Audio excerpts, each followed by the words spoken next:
Hallo, in diesem Video wollen wir nachrechnen, ob es stimmt, dass der Drei-Schluchten-Stausee in China die Erdrotation ausbremst. Schauen wir mal nach.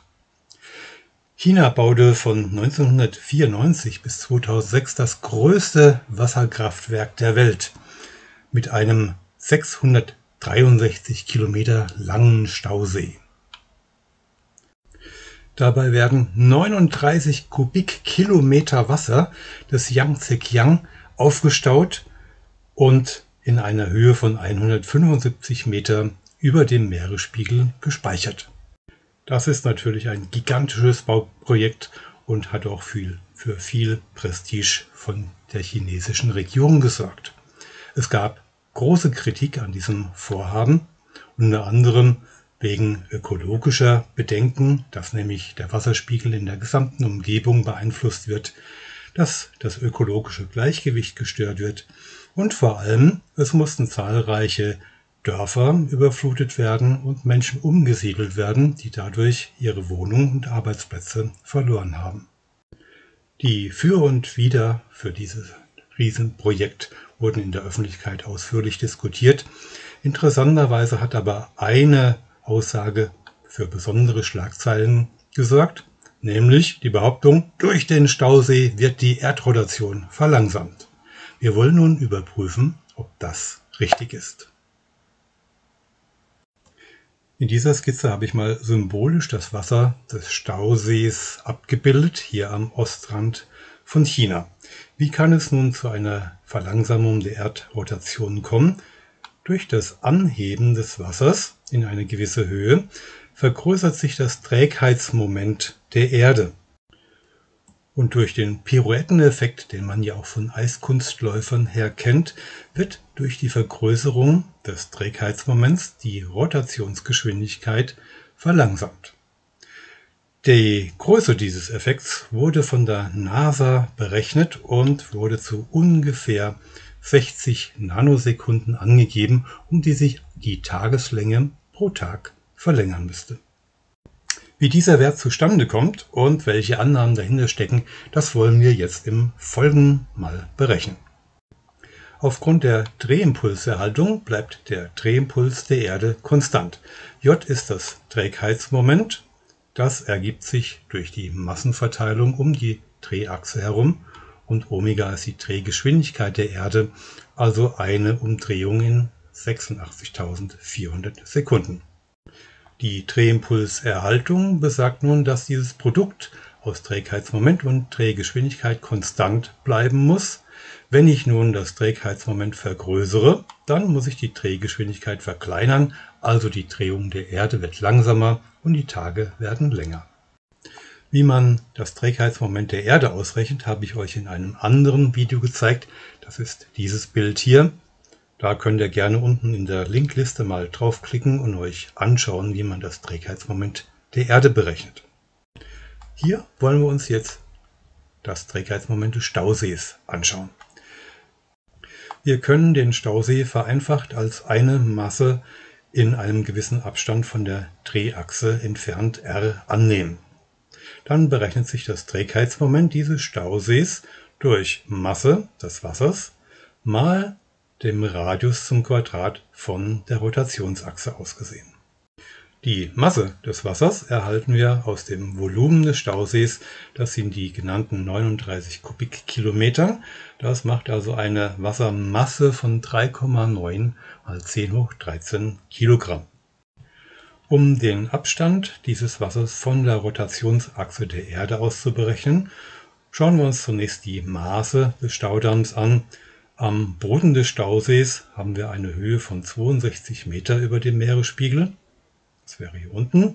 Und die Krone der Staumauer, das wäre hier oben, befindet sich in 175 Meter Höhe, sodass wir eine mittlere Wasserhöhe von 120 Meter mal annehmen. Der Erdradius vom Mittelpunkt zur Oberfläche gemessen, das sind 6.371 Kilometer. Nun rechnen wir noch die mittlere Höhe des Wassers hinzu, dann kommen wir auf eine Höhe des Stausees vom Mittelpunkt aus gesehen von 6.371,12 Kilometer. Für den Abstand zur Rotationsachse dürfen wir allerdings nicht in Richtung Mittelpunkt messen, sondern im rechten Winkel zur Rotationsachse hin. Das heißt, wir brauchen hier noch den Kosinus des Winkels, und da sich der Stausee auf 30,8 Grad nördlicher Breite befindet, können wir hier diesen Abstand berechnen durch die Höhe des Stausees mal Cosinus von 30,8 Grad. Mit diesen Werten, eingesetzt in diese Formel hier oben, erhalten wir das Trägheitsmoment des Stausees wie folgt mit diesem Wert 1,168 gerundet 10 hoch 27 Kilogramm Meter Quadrat. Diesen Wert wollen wir jetzt vergleichen mit dem Trägheitsmoment des Wassers, wenn es sich am Boden, also in 0 Meter über dem Meeresspiegel, befinden würde. Da setzen wir die gleichen Werte ein, nur müssen wir hier den Radius der Erdoberfläche einsetzen und kommen auf diesen etwas kleineren Wert. Durch den Bau des Staudamms verändert sich also das Trägheitsmoment von diesem zu diesem Wert, und das macht eine Differenz von 4,4 mal 10 hoch 22 Kilogramm Meter Quadrat. Diese Vergrößerung des Trägheitsmoments müssen wir nun vergleichen mit der Trägheitsmoment der Erde insgesamt. Das ist dieser Wert, wie ich im vorigen Video berechnet habe. Setzen wir diese beiden Werte ins Verhältnis, so kommen wir auf einen Änderungsfaktor von 5,5 mal 10 hoch minus 16. Um diesen Faktor ist also das Trägheitsmoment der Erde insgesamt gestiegen. Das heißt, dass sich die Tageslänge Δt durch t um den gleichen Faktor vergrößert hat, und bezogen auf eine Tageslänge von 86.400 Sekunden macht das insgesamt 0,047 Nanosekunden. 10 hoch minus 9 Sekunden, das ist also so gut wie gar nichts. Okay, wie kommt die NASA auf ihren Wert von 60 Nanosekunden? Sie hat noch einen weiteren Effekt berücksichtigt, und zwar eine Verschiebung von Wassermassen entlang der Oberfläche.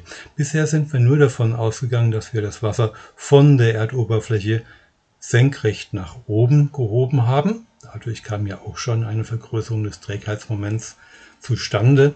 Aber man könnte noch berücksichtigen, dass jetzt auf der Oberfläche Wasser, das sich ohne Stausee woanders befinden würde, zum Stausee hin befördert wird. Zum Beispiel, wenn wir aus südlicher Richtung Wasser entnehmen aus der Umgebung und es hier nach oben befördern, ergibt sich dadurch eine Verkleinerung des Trägheitsmoments, weil wir das hier befindliche Wasser nun näher an die Drehachse, also in nördlicher Richtung, hinbewegt haben. Andererseits könnten wir uns auch vorstellen, dass wir Wasser von Norden nach Süden bewegen in Richtung Äquator, wodurch sich das Trägheitsmoment vergrößert. Diese beiden Effekte wollen wir noch einbeziehen. Schauen wir uns zunächst mal die Landkarte unseres Stausees an. Hier haben wir den Yangtze River. Hier befindet sich unser Stausee, und jetzt nehmen wir mal als ersten Grenzfall an, das Wasser wird aus dem Unterlauf des Yangtze entzogen, sodass also hier in diesem breiten Flusslauf im Flussdelta weniger Wasserspiegel vorhanden ist, und auch aus den Ufergebieten wird Grundwasser entzogen. Das ist auch tatsächlich so der Fall. Die Bauern hier haben große Probleme, dadurch, dass das Wasser nun hier im Stausee gefangen ist.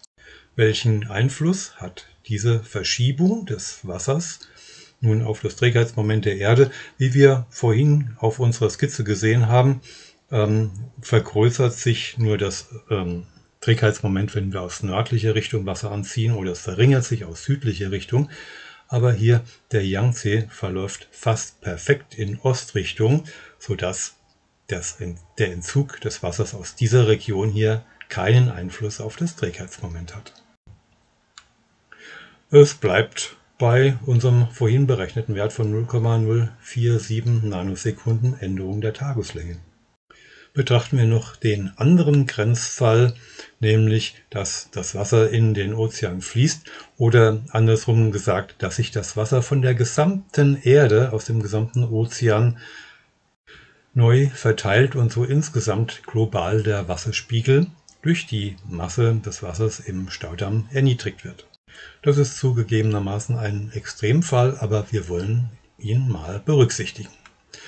So, wenn das Wasser hier global um die gesamte Erde verteilt ist, müssen wir für das Trägheitsmoment dieser Wassermasse auf dem gesamten Globus nun die Formel für eine Hohlkugel annehmen, also 2/3 mal Masse mal Erdradius zum Quadrat. Hier habe ich wieder die Masse des Stausees von 3,9 mal 10 hoch 13 Kilogramm eingesetzt.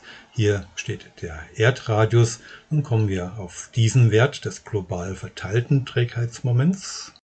Nehmen wir dagegen an, dass sich das Wasser im Stausee gesammelt hat, müssen wir hier mit dem vorhin schon berechneten Wert ansetzen. Und wir berechnen auch hier wieder die Differenz, die sich durch das Umverteilen der Wassermassen ergibt. Das wäre eine Änderung von 1,127 mal 10 hoch 26 Kilogramm Meter Quadrat.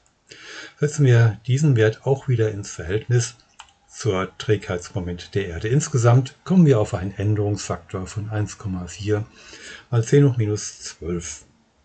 Im Vergleich zu einer Tageslänge von 86.400 Sekunden macht es eine Änderung um 120 Nanosekunden. Ziehen wir das Fazit. Insgesamt haben wir also die Situation, die tatsächliche Zunahme der Tageslänge liegt zwischen zwei Extremfällen. Einmal der Grenzfall 1, dass das Wasser nur aus der Umgebung entzogen wird. Da kommen wir auf 0,047 Nanosekunden.